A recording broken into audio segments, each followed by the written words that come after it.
Karibu mpendo mtazamaji katika kipindi hiki maalum kinachoelezea namna Rais wa Jamhuri ya Muungano wa Tanzania Dr. John Pombe Magufuli alivyohitimisha ziara yake ya kikazi katika mikoa ya kusini mwa Tanzania akiwa mkoani Mtwara baada ya kufanya ziara katika baadhi ya maeneo ya mikoa ya Pwani na Lindi.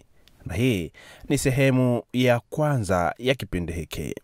Mapema asubuhi ya Jumapili ya Machi 5 mwaka 2017, Rais Dr. Magufuli ameungana na waamini wenzake kusali katika Dominika ya kwanza ya Kwaresma katika kanisa la Watakatifu Wote, Jimbo Katoliki la Mtwara, na kisha baadaye akatoa salamu kwa waamini huku akichangia shilingi milioni 1 na mifuko 200 ya saruji kwa ajili ya ujenzi wa uzio wa kanisa hilo, akiwaunga mkono waamini.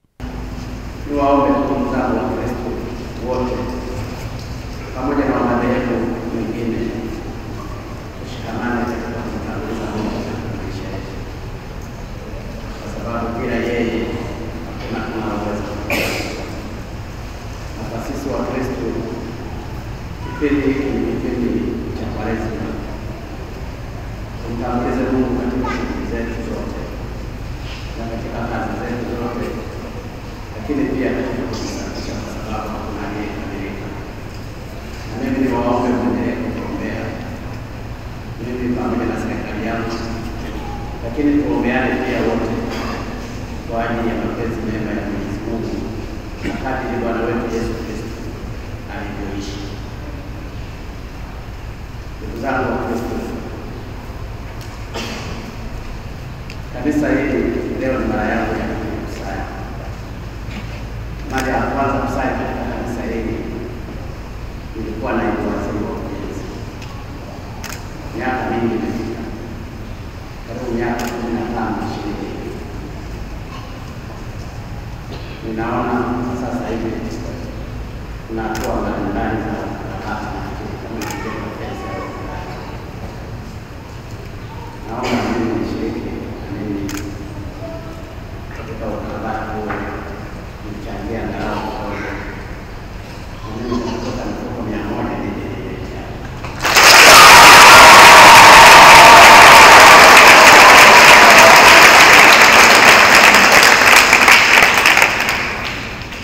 Pia nitaomba leo kwa kuhusu nichangie shilingi milioni 1. Nikaona mtaka kutumia nini kama kupanga kanisa letu.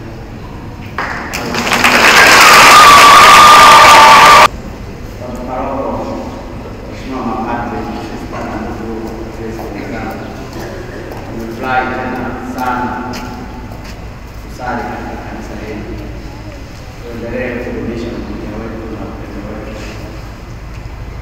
Sina lingine la kusema, nashukuru kwa kuwasalimu na Mungu awabariki sana. Mara baada ya kuianza siku hiyo kwa kujikabidhi mikononi mwa Mungu, Rais Dr. Magufuli akaelekea katika kiwanda cha saruji cha Dangote ambako amezindua magari 580 ya kusafirishia saruji ya kiwanda cha Dangote, ambapo kwanza amesikiliza kero za baadhi ya madereva waliofanya usaili wa kuomba kazi kiwandani hapo. Mheshimiwa Rais, wote tunakumbuka kuwa mara baada ya wewe kufanya kikao na mmiliki wa kiwanda hiki ndugu Alhaji Aliko Dangote, hatimaye utawala wa kiwanda hiki ulitangaza nafasi za ajira kwa madereva zaidi ya 500 kwa tangazo la tarehe 16 mwezi wa 12 2016 lenye kumbu namba DIL mkwaju A002 mkwaju 01 mkwaju 2016 mkwaju 01, ambapo tuliitikia wito huo na kuwasilisha maombi yetu. Mapema mwezi huo utawala wa Dangote ulianza kufanya usaili, ambapo baadhi ya madereva waliweza kupatikana na hadi kufanyiwa mafunzo ya awali, huku wengine wakisubiri kuitwa kwenye usaili huo. Mheshimiwa Rais, hata hivyo, pamoja na usaili huo kufanyika, hadi sasa hakuna dereva hata mmoja aliyeitwa kuja kuanza kazi. Matokeo yake, tunaendelea kushuhudia kiwanda kikiendelea kusafirisha bidhaa zake kwa kutumia magari ya kukodi ya watu binafsi, wakati magari ya kiwanda yakiendelea kuozea yadi. Mheshimiwa Rais, na hii yote inafanyika kutokana na baadhi ya viongozi wa kiwanda hiki kutengeneza kampuni na kuzalisha 100% ili waweze kuendelea kufaidika wenyewe. Mheshimiwa Rais, baadhi ya viongozi hao kuona mpango wa magari ya kiwanda yako mbioni kuanza kazi, wao wameamua kuanzisha kampuni yao ya mfukoni kwa kupitia mgongo wa mhindi mmoja anayejulikana kwa jina la Halifu, ambaye inasemekana kamilikishwa magari zaidi ya 200. Mhindi huyo hana kampuni inayotambulika, amekuwa akifanya udalali kupitia wahindi wenzake ambao ndio viongozi wakuu wa kiwanda hiki kwa maslahi yao binafsi. Mheshimiwa Rais, ukweli ni kuwa mbali na kiwanda cha Dangote unachokifahamu kumilikiwa na ndugu Aliko Dangote, lakini ndani ya kiwanda hiki imeanzishwa kampuni ya Dangote B inayomilikiwa na hao tuliowataja hapo juu. Mheshimiwa Rais, kwa sauti moja tunakuomba hawa watu waondoke kabisa, kwani kuwepo katika udalali wakati unasababisha kufifisha ajira pamoja na maslahi ya waajiriwa husika. Mheshimiwa Rais, kwa pamoja tunauliza kuwa wahindi ambao zaidi ya 100 walioko humu ndani, je, wote wanafanya nini? Kweli hizo nafasi walizonazo hakuna Watanzania wenzetu wanaoweza kuzisimamia? Tunaomba wachunguzwe hata uhalali wa uwepo wao. Mheshimiwa Rais, kwa kumaliza, sote kwa pamoja tunakuunga mkono katika jitihada zako za kupambana na ukuzaji wa uchumi wa taifa hili, kwani dereva ni kiungo muhimu sana katika sekta hii. Kwanza napenda nichukue nafasi kumshukuru sana Alhaji Dangote kwa kuamua kuja kuwekeza Tanzania. Amefanya kitendo cha kishujaa. Kiwanda hiki kama kitafanikiwa kabisa katika kapasiti yake kama walivyozungumza, kitakuwa kinatengeneza simenti tani milioni 3 kwa mwaka.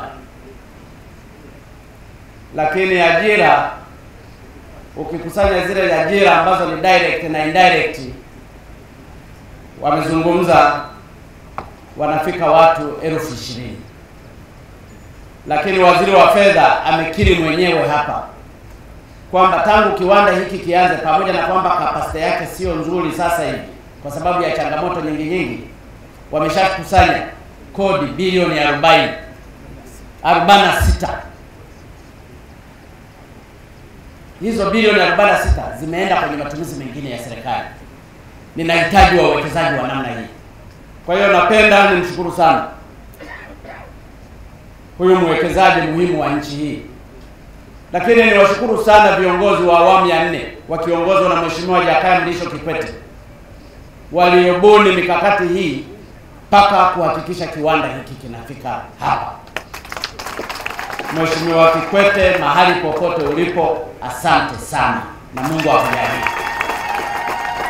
Lakini nawashukuru sana wale wengine wote walioshirikiana na Mheshimiwa Jakaya Mrisho Kikwete, waziri wa viwanda na mawaziri wengine, uongozi wa mkoa, wabunge, mpaka tukafanikiwa kiwanda kufika hapa.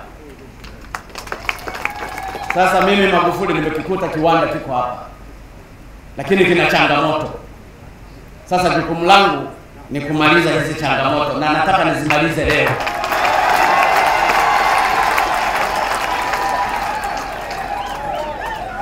Changamoto ya kwanza, ninafahamu haya magari yalipokuja yamekaa karibu miezi 2 bandarini, hayajakubaliwa kutoka. Paka nikapata fununu, nikawapigia simu wahusika. Baada ya kuwapigia simu, kesho yake magari yakatoka. Nikajiuliza kwa nini miezi yote 2 hayakutoka? yametoka tu baada ya kupiga mimi simu. Nikaona hapa kuna tatizo.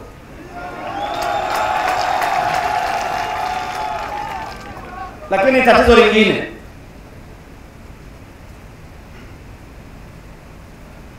ambalo ninaliona, ambalo ni kubwa, ni la kupata malighafi kwa ajili ya kuendesha kiwanda hiki. Na malighafi hapa sizungumzii juu ya limestone au gypsum, ninazungumzia juu ya coal, makaa ya mawe pamoja na gesi ambayo ndiyo yanatakiwa kukiendesha kiwanda hiki. Kwa magari haya 580 ujumlishe na magari mengine yanayokuja na mengine yatakayokuja mpaka yafike 1000 na kitu, capacity ya kupata haya madini ya mkaa wa mawe kwa arrangement zilizopo hawawezi wakapata makaa ya mawe, kwa sababu makaa ya mawe kuna shirika la taifa liko chini yako linaitwa NDC. Haya makaa ya mawe tulipewa sisi wa Tanzania na Mungu akasema lazima yawe Tanzania. Tukalipa shirika moja linaitwa NDC ambalo ni la taifa, liko chini ya Wizara ya Viwanda na Biashara, wafanye shughuli hiyo kwa kusaidia kuingiza pesa. Walichofanya, wakatafuta kampuni moja hiji kutoka nchi gani, ndio wakaiweka pale, inaitwa Tanco, iwe inachimba hayo makaa ya mawe halafu iuze kwa wengine wanaohitaji makaa ya mawe. Capacity ya kuchimba pale makaa ya mawe ni very poor. Wana excavator hiji moja au mbili, magari yanakwenda pale yanasubiri mpaka hata wiki nzima hayajapata makaa ya mawe. Makaa ya mawe ni ya Watanzania, NDC ni ya Watanzania, inaingiza matapeli hapo katikati.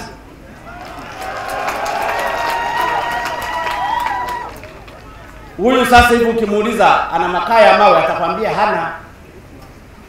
Na mashine ili kusudi izunguke kwa ajili ya kuchemsha mtambo wa kutengeneza simenti inahitaji flow ya makaa ya mawe masaa yote 48. Hayapati, anaenda pale anapewa gari moja, anapewa gari mbili, yeye anahitaji matano. Sasa pale nimejua kuna ugonjwa mkubwa, na huu ugonjwa nataka niumalize leo. Ninafahamu NDC iko chini ya Wizara ya Viwanda na Biashara, katibu mkuu yuko hapa. Anayetoa leseni za madini ni waziri wa nishati na madini, yuko hapa tena profesa. Makaa ya mawe hayatoki, huyu anakosa vitu vya kuendeshea simenti yake, wananchi wanakosa simenti inapanda bei, na yeye anasema bei anataka kuiuza isizidi shilingi 10,000. Sasa inawezekana wenye viwanda vingine ndio wanafanya huu mchezo,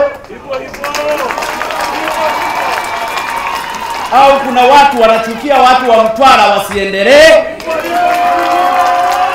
wanafanya kwa makusudi kusabotage juhudi za serikali. Sasa nataka niseme leo, waziri yupo, katibu mkuu yupo, nataka yale makaa ya mawe mkamkatie eneo Dangote achimbe mwenyewe. Na ninataka hii leseni ya kukatiwa eneo la kuchimba mwenyewe iwe imepatikana ndani ya siku 7. Nimesema ndani ya siku ngapi?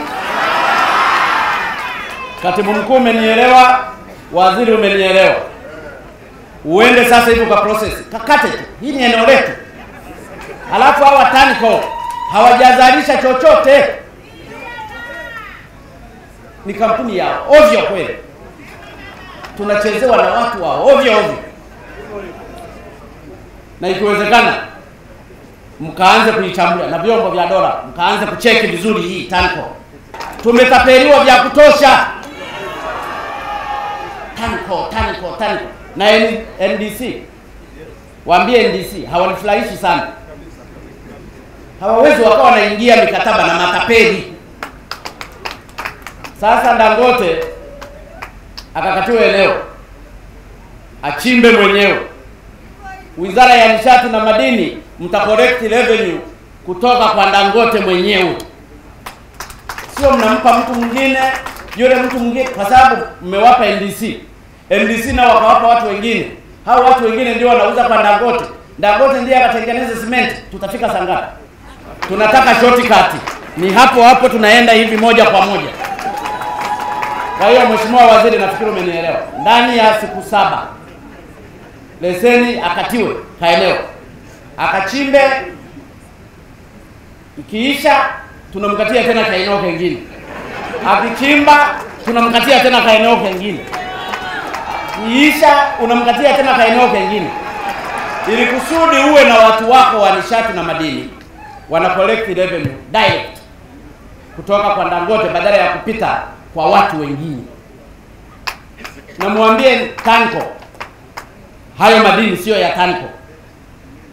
Ukawaambie NDC hayo madini sio ya NDC, wala sio ya Wizara ya Biashara na Viwanda, ni ya Watanzania hawa wote. Hilo la kwanza. Katibu Mkuu, tumeelewana ndugu yangu? Waziri, umenielewa? Asante. La pili, hawa wanahitaji kupata gesi, na gesi imetoka huku Mtwara, lakini wanayohitaji wa hapa hawajaletewa gesi. Imetoka Mtwara imefika Dar es Salaam. Leo kilomita 10 kuja hapa kwenye kiwanda haijafika. Ndio maswali tu ya kujiuliza ya urahisi tu. Hayahitaji mpaka ujue kucheza ngoma ndio ujue haya majibu yake. Tumefanikiwa kuitoa gesi Mtwara mpaka Dar es Salaam. Kutoka kwenye main source mpaka hapa ni kilomita ngapi? Waziri, nisaidie. Gesi watakayofungiwa ni kwanza kilomita 4, alafu itakayoenda kwenye mitambo kama kilomita 6. Kwa hiyo kilomita 4 jumlisha kilomita 6 ni kilomita 10. Imesafiri kutoka hapa mpaka Dar es Salaam kilomita 500. Kilomita 10 zimeshindikana. Nayo nasema. Na ndio maana nataka leo tumalizane tu hapa. Kama tunaenda au tunarudi basi tuseme tumeshindwa. Lakini nataka nimalize hapa. Si mlinichagua ya kumaliza haraka. Nataka ile gesi isipitie kwa mtu mwingine. Kuna kampuni inaitwa Aqua wamejiingiza hapa katikati, wanajifanya wao ndio wataingia mkataba na TBDC, wao wainunue ile gesi iingie kwa Aqua, halafu ndio wauzie hao Dangote. Biashara ya ajabu kweli. Hawa Aqua wanaingia kuwauzia Dangote na gesi inatoka kilomita 4 na kilomita 6. Hawakuingia kuiuzia Dar es Salaam inapotengenezwa kilomita 500 kutoka Mtwara kwenda Dar es Salaam. Huu ni utapeli. Lakini ni ukweli walioletwa na Aqua ni wawakilishi wa Dangote. Kwa hiyo inawezekana baadhi ya wawakilishi wa Dangote ambao wengine wako hapa wanachelewesha uwekezaji wa Dangote, na mimi nataka nizungumze mbele yake. Kwa hiyo I'm just directing the minister responsible for energy, do not negotiate with anybody except Dangote. Msizungumze na Aqua, hiji kwa achaneni nao. Zungumzeni na Dangote direct. Na mfunge gesi yenu hizo kilomita 10, 4 na 6 mzilete hapa. Na ninataka, kwa sababu hili swala limechukua muda mrefu, na sitaki tuwe kila siku tunazungumza hicho kitu. Waziri, nikupe siku ngapi?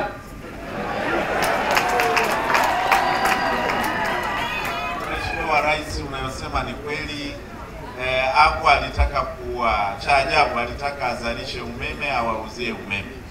Sasa kama tulivyokubaliana siku za nyuma, sisi hatutaki na hatujadiliane na Aqua, na mimi mwenyewe nimeelekeza TPDC, EWURA, wataalamu wa fedha na PURA, ikifika Jumatano wao wamekubaliana mauziano ya gesi moja kwa moja wa Dangote. Jumatano kesho, wiki ijayo. Hapo sasa leta na mkono wako. Na wale wako Jumatano isifike ukae.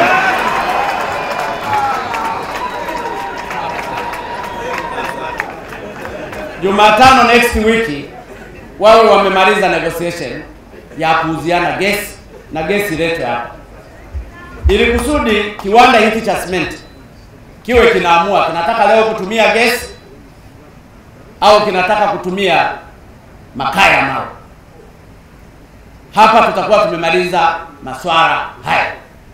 Na mimi ni muombe Mheshimiwa Dangote Alhaji atusaidie katika management ya watu wake wa hapa. Wawe sharp, wawe aggressive, wasitaki kufanya biashara na watu wengine kwa faida yao kwa kisingizio kwamba wamekwamishwa. Na kwenye swala hili hata kwenye kuajiri madereva nalo limekuwa tatizo hivyo hivyo. Pamekuwa na kampuni lingine hapa lina mbinu zake za ovyo ovyo. Na ndiyo maana ninazungumza kwa Mheshimiwa Dangote. Wewe Dangote ni mtu mzuri sana. Lakini inawezekana watu wanaokuwakilisha hawa nao wana matatizo. Ni vyema ukaangalie watu wako uliowaweka hapa wasije wakawa wanafanya sabotage. Na inawezekana wakawa wanatumiwa na watu wenye viwanda wengine vya cement katika kuua biashara yako. Hii ni message kwa Alhaji Dangote mwenyewe. Ni lazima awe careful na watu wanaomwakilisha hapa. Na kwa sababu hiyo leo mmenipa heshima ya kuja kuzindua magari haya. Utaratibu wa kupata madereva uwe fair, usiwe wa upendeleo, usiwe wa kuchanganya changanya. Watu wakija haya magari leo 580, nitafurahi haya magari yote yawe na madereva. Na kwa sababu haya magari ni long safari, hayatahitajika dereva mmoja. Inawezekana watahitajika madereva wawili. Na bahati nzuri madereva wa Tanzania ni waaminifu mno. Na hasa kwa vile sasa hivi na viroba tumevizuia, kwa hiyo kazi zitafanyika vizuri sana. Madereva oye! Madereva oye! Jamani madereva, sijawasemea. Mtwara oye! Kwa hiyo Mheshimiwa Dangote, wa Tanzania wanakupenda sana. Watu wa Mtwara wanapenda sana kiwanda hiki. Na mimi nataka kiwanda hiki kifanye kweli. Ikiwezekana hata ujenge viwanda vingine vingi hapa. Na hasa kwa sababu umezungumza kitu kizuri kwamba kiwanda hiki kinatumia cement ambayo ni pure kutoka Tanzania. Tanzania ukitoka tu hapa kilomita 5 ngapi utakutana na gypsum. Hii gypsum inasafirishwa mpaka nchi za jirani kwenda kutengeneza cement. Lakini hapo unatembea hata kwa miguu tu unakutana na gypsum. Limestone kila mahali Tanzania, there is plenty of limestone. Ipo. Gesi ipo. Trillions. Coal ipo. Kwa hiyo mimi nakuomba Mheshimiwa Dangote, si ujenge kiwanda tu kimoja. Ujenge vya namna hii hata 10. Na nataka nikuhakikishie ndani ya siku 7 utapata hicho kibali cha kuchimba wewe mwenyewe. Kwa hiyo tafuta excavator, tafuta nini, unasomba, unapakia kwenye magari yako, unaleta hapa. Jukumu la Wizara ya Nishati itakuwa ni kujua tu kwamba umechukua tani ngapi za coal. Wanapiga calculation zao, unakuja unasaga wewe mwenyewe. Tunataka watu wa namna hiyo. Hata kama ungetaka koro nyingine unachimba unauza, sisi tunapata hela. Hata ukitaka uwe distributor kwenye maviwanda mengine, do it. Pasiwepo tena malalamiko kwamba kiwanda hiki kimekosa makaa ya mawe, kiwanda kimekosa gesi. Ili kusudi mwaka kesho waziri wa fedha badala ya kucollect 46 billions, inawezekana atacollect bilioni 100 au hata 200. Na hicho ndicho nataka, na hizo hela mimi nizitumie kama ni kujenga uwanja upya mkubwa hapa Mtwara, nijenge. Ndio faida ya biashara. Kwa hiyo niwaombe viongozi wenzangu wa serikalini, msiwe mnasubiri mpaka mimi nitoe amri. Amri haya, matatizo haya mwe mnayasolve ninyi wenyewe.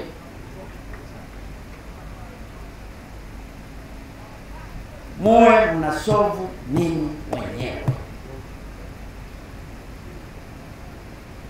Magari haya sasa yamekaa zaidi ya miezi miwili. Yangekuwa yameshaanza na tripu.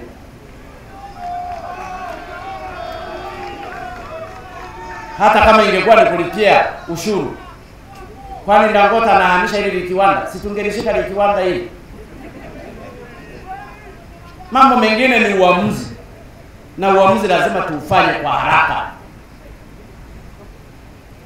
Tunaweza tukajikuta tunachelewa, dunia haitatusubiri. Dunia ina move very fast. Sisi hatutakiwi kuchelewa. Ndugu zangu, nafikiri nimezungumza yale ambayo nilitakiwa kuzungumza. Ninakushukuru wewe mtazamaji kwa kuwa nami mwanzo hadi mwisho wa kipindi hiki. Hii ikiwa ni sehemu ya kwanza. Usikose sehemu ya pili ambayo itahusu uzinduzi wa kituo cha kupozea umeme cha shirika la umeme Tanzania TANESCO mkoani Mtwara, pamoja na hotuba aliyoitoa Rais Dr. Magufuli kwa wananchi wa mkoa wa Mtwara katika mkutano wa hadhara uliofanyika katika viwanja vya Mashujaa mkoani humo kabla ya kurejea Dar es Salaam. Kipindi hiki kimeandaliwa na Kurugenzi ya Mawasiliano ya Rais Ikulu, nami ni Emmanuel Buhohela. Hadi wakati mwingine, kwaheri kwa sasa.